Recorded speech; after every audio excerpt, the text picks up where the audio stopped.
91 FM vous fait découvrir différents métiers au cours d'une interview. Mission, formation, plus de secrets pour vous. Bienvenue dans Job Interview sur 91 FM. Bonsoir et bienvenue sur votre web radio en Essonne 91 FM pour cette nouvelle émission de Job Interview. Je suis accompagné de Simon. Oui, bonsoir à tous. D'Alex. Bonjour, bonjour. Et nous avons ce soir au micro, à l'occasion de cette émission enregistrée au Carrefour des métiers de Chimazarin, Sandra. Bonjour. Pourriez-vous nous en dire un peu plus sur votre métier ? Alors, mon métier, je travaille dans les ressources humaines à la RATP, dans une direction qui s'occupe de la maintenance des matériels roulants ferroviaires, c'est-à-dire les métros, les RER et les tramways. Donc, on est ici aujourd'hui pour présenter justement ces métiers, nos métiers, notre activité. Donc, on maintient, comme je vous l'ai dit, des RER, des métros, des tramways. On a des ateliers de maintenance qui sont répartis partout en Île-de-France. Et on en a un notamment, on en a deux dans l'Essonne d'ailleurs. On a un atelier qui est situé à Massy qui s'occupe de la maintenance des trains du RERB. Et on a un atelier à Morangis qui s'occupe de la maintenance de la ligne 14. Voilà. D'accord. Donc, Et alors, ça consiste en quoi la maintenance ? Il faut réviser régulièrement les rames Tout à fait. En fait, c'est un petit peu comme un véhicule, comme une voiture. Contrôle technique. Voilà. Vous avez de la maintenance. On a deux types de maintenance. C'est pour faire résumer. Ouais. On a de la maintenance corrective, c'est-à-dire un train tombe en panne, soit un métro par exemple, il tombe en panne, soit on arrive à le dépanner directement en ligne. On a des petits centres de dépannage en ligne avec un technicien et un contremaître visiteur. Ils sont par exemple un train qui dysfonctionne, les portes elles se ferment, un coup elles se ferment, un coup elles se ferment pas bien. Oui. Donc du coup le conducteur il peut pas se permettre de rouler qu'un train qui dysfonctionne comme ça, donc il va laisser son train en milieu de ligne en général ou dans un terminus de métro. Et là le personnel sur place va regarder, il est en capacité de dépanner tout de suite, il arrive à trouver quel est le problème. Le train peut repartir et l'exploitant de la ligne en question, il est très content, le conducteur peut repartir, il n'y a pas trop de retard il ne perd pas de tour, on va dire. Par contre, parfois, le problème est plus compliqué. Donc du coup, le train va aller dans l'atelier de maintenance qui dépend de cette ligne-là. Et en fait, là, ça va prendre un petit peu plus de temps. On essaye de faire au mieux, quoi. Mais du coup, il y a des mécaniciens de maintenance qui sont dans les ateliers ou des mécaniciennes. Pas suffisamment des mécaniciennes, mais en tout cas on a une population de mécaniciens, on a des techniciens ou des techniciennes et on a également des managers d'équipe, donc ils sont là et donc le train arrive et le but c'est d'arriver, donc quand c'est du correctif, essayer de dépanner au plus vite pour que le train puisse repartir, et il y a aussi beaucoup d'opérations de maintenance préventive, donc là c'est prévu c'est du récurrent, mais c'est prévu, voilà. Il y a une checklist à vérifier, voilà, est-ce que ça marche bien, ça marche bien, ça marche bien. C'est ça, donc ça c'est plutôt les mécaniciens et les mécaniciennes qui font ça. C'est très régulier, en fait c'est des programmes c'est planifié à l'avance, et ça pour chaque atelier c'est à peu près le même type de fonctionnement. Mais nous, en fait notre boulot, le boulot des mainteneurs, c'est de faire en sorte que le matériel ne tombe pas en panne ou le moins souvent possible. Voilà. C'est pour ça qu'il y a de Avec la des maintenance préventive. Voilà. Tout à fait. On doit avoir déjà un bagage dans le milieu, si je peux dire, ou on a une école qui propose toutes les formations ? Non, on recrute effectivement, donc pour un mécanicien ou une mécanicienne par exemple, c'est accessible à partir d'un CAP ou un BEP, technique évidemment. Soit un CAP ou BEP électrotechnique, ou ça peut être des bacs pro aussi. On peut recruter aussi en alternance, donc bac pro Mélec, bac pro électrotech aussi, bac pro Mélec, MSPC, je sais plus ce que c'est exactement ce que ça veut dire MSPC. En tout cas, il faut des connaissances en mécanique, électricité aussi, un peu de pneumatique, parce qu'il y a beaucoup sur les trains, il y a un certain nombre d'organes. Il y a aussi maintenant sur les nouveaux matériels, on a également un peu d'informatique, il y a beaucoup d'électronique aussi. C'est pour ça que justement le bac pro MSPC, c'est maintenance des systèmes de production connectés. Tout à fait. Là. Voilà. J'ai révisé mon ONICEP avant de venir. Donc voilà, donc c'est des métiers, soit on recrute directement. Donc moi, mon métier, c'est d'aller, comme je vous dis, je ne sais pas si je l'ai dit au début, mais je peut le m'occupe rappeler. d'attractivité. Et donc on se rend beaucoup dans les lycées professionnels pour faire découvrir nos métiers aux jeunes qui préparent ces diplômes-là. Et le but, c'est de soit pour les recruter en alternance, soit les recruter directement à leur sortie dès qu'ils ont obtenu leur diplôme, sachant qu'après, ils sont formés chez nous. Ils ont une formation de plusieurs jours et puis ils font une formation par frottement parce qu'il n'y a aucune formation scolaire qui forme sur les métiers, sur les trains en fait, sur la maintenance des trains. Et qu'est-ce qui marche le mieux justement chez les jeunes, l'alternance ou alors faire le diplôme et effectivement après être signé en CDI, j'espère? L'alternance, ça marche assez bien parce que effectivement ça permet de se rendre compte, quoi. Les jeunes se rendent compte, exercent le métier, donc voilà, ils sont après quand on les recrute, ils sont formés, quoi. Ils connaissent mieux le métier. Après, quand on recrute en extérieur directement, quand on recrute à l'issue quelqu'un qui est un jeune qui obtient son bac pro, par exemple, il peut être recruté sans expérience. Par contre, il faut quand même qu'il ait un niveau technique assez bon. Parce que dans notre process de recrutement, on appelle ça un test pratique. C'est-à-dire que le jeune, il va passer pendant 2 heures une épreuve dans notre centre de formation à Noisiel. Il passe des épreuves techniques. On le met en situation sur un banc, en situation de devoir dépanner. Il doit démonter, remonter un compresseur, par exemple. Il doit être en capacité... Tout ce qui est frein et porte et tout ça. Peut-être pas ça, mais en tout cas, tout ce qui est... Il doit faire du câblage électrique. Donc, on l'évalue sur un certain nombre d'aspects techniques. Et s'il réussit ce test pratique, après, dans la même journée, il y a un entretien de recrutement. Et à l'issue de la journée, il sait s'il est recruté ou pas, quoi. Et question que se posait Simon, je t'ai vu te triturer les méninges. Tout à fait. Est-ce qu'on choisit un matériel roulant spécifique ou on est formé sur les 3 et on doit être amené justement à les 3, les 4 voilà. Alors, en fait, dans cette journée de recrutement, en fonction en fait, de votre lieu d'habitation, on essaye de vous affecter, en gros, de vous proposer quelque chose pas très loin de chez vous, parce que sinon c'est un peu compliqué. Si vous êtes du côté de Massy, ce sera plus le RER. Si vous êtes du côté Morangis, ce sera plus la ligne 14. Ouais, tout à fait. On essaye en tout cas, dans la mesure du possible. À Massy, il y a le centre de bus aussi. Oui, mais nous, moi en tout cas, on recrute pas. Mais voilà. Mais est-ce qu'on peut faire un choix quand on postule de dire, moi vraiment, après il est entendable ou pas, mais est-ce que moi j'ai vraiment envie de travailler sur les métros ou sur le RER? Est-ce que ça peut jouer aussi dans la décision d'affecter? En fait, on a quand même pas mal d'opportunités. On recrute très régulièrement. On a une offre pour le métier de mécanicien ou le métier de technicien. On a des offres qui sont en permanence sur le site ratp.fr parce qu'on recrute très régulièrement. Donc du coup, après, faire un choix au cours de l'entretien, il peut dire au moment où il postule non. Il n'y a pas moyen de préciser ce qu'on veut exactement. Mais nous, encore une fois, on regarde en fonction du lieu d'habitation. Et après, au cours de l'entretien, on voit avec le jeune si vraiment il est plutôt intéressé par le métro et moins par le RER ou encore moins par le tramway. Mais après, ça va dépendre des opportunités qu'on a, quoi. Est-ce qu'il y a vraiment des vraies grosses différences entre les 3 Alors, sur le tramway, peut-être un peu. Mais là, par contre, moi, je suis pas j'y connais pas grand-chose en technique. Donc, je vais pas pouvoir vous répondre. Mais c'est plutôt la taille du matériel aussi. Le RER et le métro, c'est pas du tout les mêmes gabarits. Sachant que là, il y a un nouveau RERB qui arrive. Donc, ça va encore plus de formation. Le MI20. Alors, on a des matériels, même au métro, par exemple. Alors là, c'est le MI20, effectivement, dont vous parlez, qui va arriver... Je n'avais pas la référence, je préférais vous les... sur le RERB. Et puis, on a un nouveau matériel métro qui va être déployé sur les prochaines années. C'est le MF19. C'est un matériel beaucoup plus récent et qui va être déployé sur la ligne... là, il vient d'arriver sur la ligne 10, mais progressivement, il arrive. Il y a la ligne 10, la ligne 12...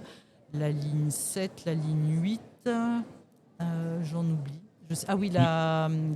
La 3 bis. La ligne non automatique. Voilà, des lignes non automatiques, oui, tout à fait. Et donc ça, c'est un nouveau matériel. Et en termes de compétences, c'est vrai que on a des très vieux matériels parce que le but, en fait, on essaye on les maintient en bon état. On a des matériels qui ont 50 ans et qui fonctionnent toujours. Qui circulent encore sur la ligne 12, sur la ligne 10. On a des matériels des années 80, 90. Moi, je sais que la 7 bis, c'est la ligne de métro du véhicule. que je prenais quand j'allais au lycée. Et je l'ai reprise il n'y a pas longtemps. Et 25 ans après, c'est toujours les mêmes métros. C'est vrai que ça coûte hyper cher. J'ai vu certains montants et tout ça. Mais ça roule très bien, donc il n'y a pas de raison de changer. C'est écolo. Parce qu'il y a des bonnes. Et ça veut dire que vous faites. Il y a des bonnes préventives qui sont faites sur les matériels. Vous faites bien votre travail de maintenance, effectivement. Est-ce que vous avez peut-être un besoin aujourd'hui de plutôt tel matériel roulant a peut-être besoin de plus de monde que, je sais pas, est-ce qu'il vous manque du personnel sur un... Non, pas forcément. Sur un poste particulier. Pas non. forcément. Non. Après, c'est des métiers, en fait, c'est pour ça qu'on vient aussi dans ce genre d'événement, pour faire découvrir nos métiers, parce que c'est des métiers vraiment méconnus, quoi. On connaît les conducteurs, mais voilà, c'est ça. Les métiers on pense visibles, pas, on des pense pas voyageurs, forcément. on les connaît. Par contre, nous, nos métiers dans les ateliers, en fait, ils sont insoupçonnés, quoi. Ouais. Il y a peu de gens qui savent qu'on fait de la maintenance sur les matériels roulants, quoi. Effectivement. Et donc, oui, on pense que c'est sous-traité. Souvent, c'est ça. Souvent, c'est Tout à ça. fait. Ouais. Donc, on a des métiers assez méconnus, quoi. Donc, voilà. Et donc, on organise parfois des visites.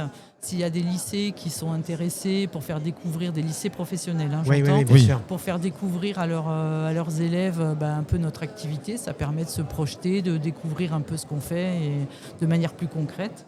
Donc on fait ce genre d'événements aussi. Alors on le fait aussi pour les missions locales aussi parfois auprès des jeunes qui veulent découvrir des métiers, voilà. Et puis c'est vrai qu'à l'occasion aussi des Journées européennes du patrimoine, il y a certains sites RATP qui sont ouverts. Ouais. N'hésitez pas, si vous êtes déjà intéressé par ces métiers, allez peut-être déjà visiter un centre, etc. Surtout là, à l'occasion des constructions de certains métros, on peut aller effectivement visiter les futures stations, les futures... Journée du patrimoine aussi, il y a beaucoup d'événements qui sont organisés. Il y a beaucoup d'ateliers qui s'ouvrent effectivement pour faire découvrir. Alors, je vous ai parlé des ateliers de maintenance des trains. On a aussi des ateliers de maintenance des équipements électroniques, parce que dans les trains, il y a pas mal d'électronique aussi, des cartes électroniques.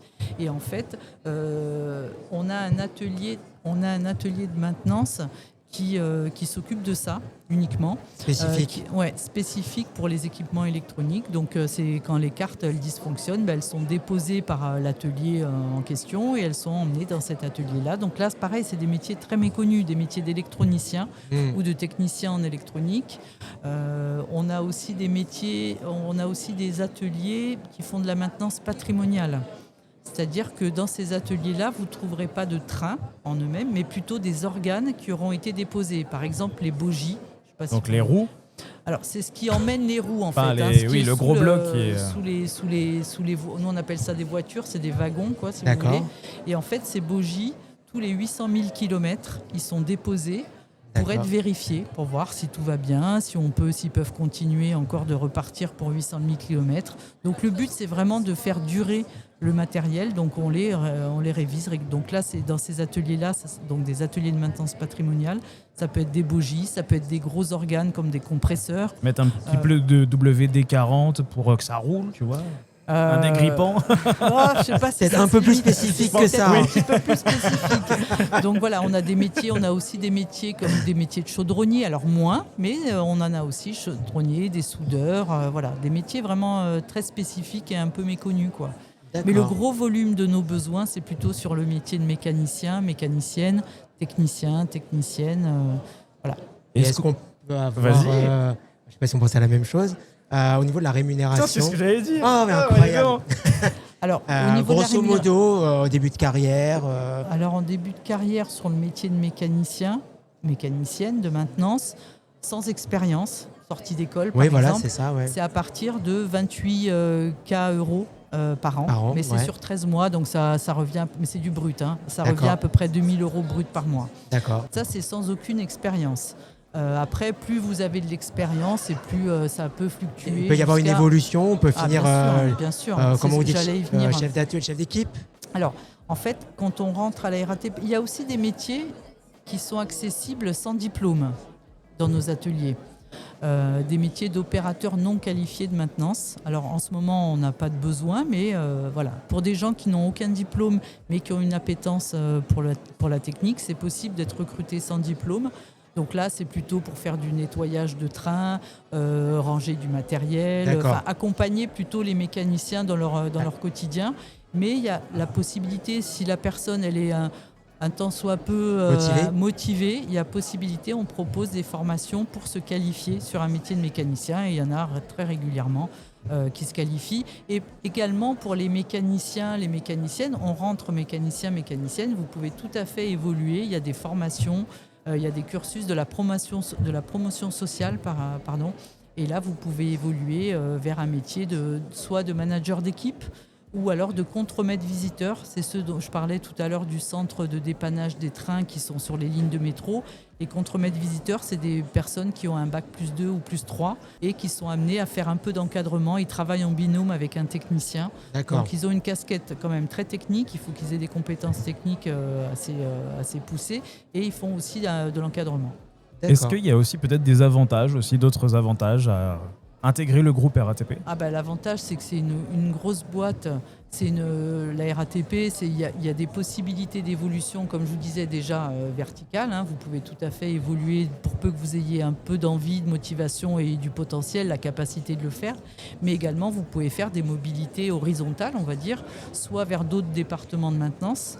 On a de la maintenance aussi sur les équipements qui sont en station, la maintenance d'escaliers mécaniques, d'ascenseurs. L'affichage.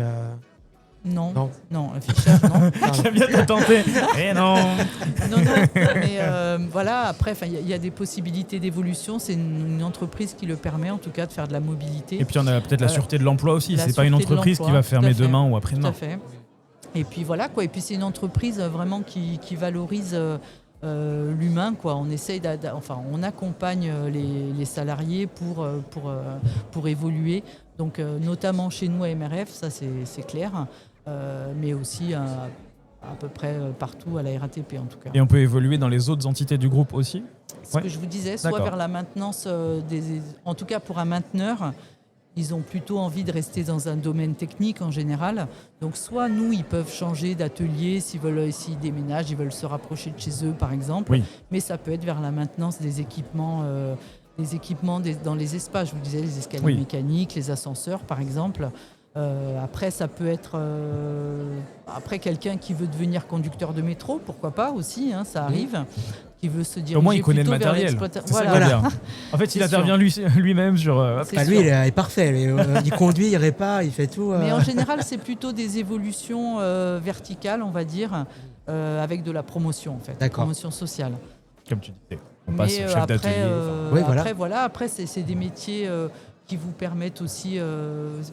C'est plutôt. Après, en termes d'horaire, c'est quand même le matin vers 6h30 à peu près. C'est des métiers en 2-8 en général. Ah oui.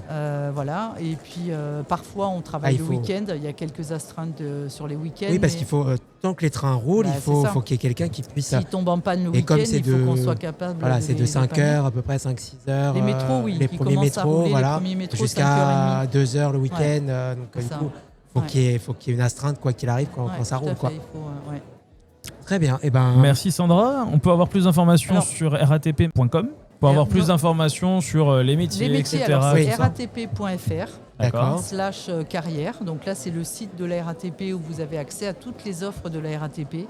Après, pour la maintenance MRF, en fait, ça, c'est ma direction MRF. Ça veut dire matériel roulant ferroviaire. Donc là, vous pouvez accéder aux offres. Vous faites un filtre maintenance et là, vous accédez à nos offres. Donc, on a des besoins très récurrents sur les métiers de mécanicien, technicien, contremaître visiteur. Donc voilà, aussi bien. Alors l'alternance, on recrute l'année dernière par exemple, on a recruté 210 personnes et une centaine d'alternants. À MRF, je ne parle pas pour toutes les RATP. Oui, bien sûr. Oui. Il y a tellement de travail et de différents jobs à faire à la RATP que. Merci en tout cas Sandra d'être venue à notre micro. Merci Alex et Simon. Merci à toi. Et je vous rappelle bien sûr que cette émission est disponible en podcast sur toutes les plateformes de streaming préférées.